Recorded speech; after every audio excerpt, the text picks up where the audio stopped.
Tenali two town police station సమీపంలో ఉన్న KKR school ఎదురు వీధిలో ఒంటరిగా జీవిస్తున్న ఒక వృద్ధురాలు అనారోగ్యం కారణంగా హార్ట్ స్ట్రోక్ వచ్చి చనిపోయింది. స్థానికులు పోలీసులకు సమాచారం ఇవ్వడంతో పోలీసులు పరిశీలించి సమాచారం తీసుకున్న నేపథ్యంలో అనాథ అయిన వృద్ధురాలి భౌతికాయానికి అంత్యక్రియలు చేయాలని హెల్పింగ్ సోల్జర్స్ ను కోరటంతో అనాథ వృద్ధురాలి భౌతికాయానికి అంత్యక్రియలు నిర్వహించారు.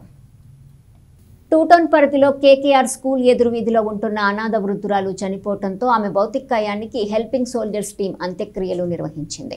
అంత్యక్రియలు నిర్వహించాలని పోలీసులు కోరిన మీదట తమ ఆత్మబంధువుగా భావించి బాధ్యత తీసుకుని అంత్యక్రియలు నిర్వహించడం జరిగిందని హెల్పింగ్ సోల్జర్స్ స్వచ్ఛంద సేవా సంస్థ ప్రతినిధి షేక్ ఇనాయతుల్లా చెప్పారు.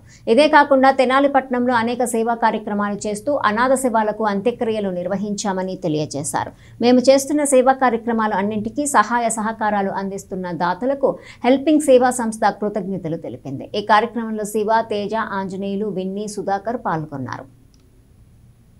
గుంటూరు జిల్లా తెనాలి కేకేఆర్ స్కూల్ గౌతమ్ పరిసర ప్రాంతాల్లో స్కూల్ ఎదురు సందులో ఒంటరిగా జీవిస్తున్న ఒక వృద్ధురాలు అనారోగ్యం కారణంగా హార్ట్ స్ట్రోక్ వచ్చి చనిపోయింది. ఎన్నో సంవత్సరాల నుంచి ఒంటరిగా జీవిస్తున్న ఈ వృద్ధురాలకు ఎవరూ లేనందువలన టూ టౌన్ పోలీస్ వారు అసలు చనిపోయిన ఆమె ఎవరు ఏంటి అని మొత్తం పరిశీలించి చనిపోయిన ఆమెకు ఎవరూ లేనందువలన ఆమెకి అంత్యక్రియలు నిర్వహించండి అని హెల్పింగ్ సోల్జర్స్ స్వచ్ఛంద సేవా సంస్థని సంప్రదించగా తప్పకుండా నిర్వహిస్తామని చెప్పి చనిపోయిన ఆమె అనాథ కాదు, మా ఆత్మ బంధువు అని మేము బాధ్యత తీసుకొని ఆమె మత సాంప్రదాయం ప్రకారం అంత్యక్రియలు నిర్వహించడం జరిగింది. ఇదే కాకుండా తెనాలి టౌన్లో అనేక సేవా కార్యక్రమాలు చేస్తూ అనాథ సేవా అంత్యక్రియలు ఇప్పుడు దాకా దాదాపు 3287 మంది అంత్యక్రియలు కుల మత ప్రాంతాలకు అతీతంగా నిర్వహించడం జరిగింది.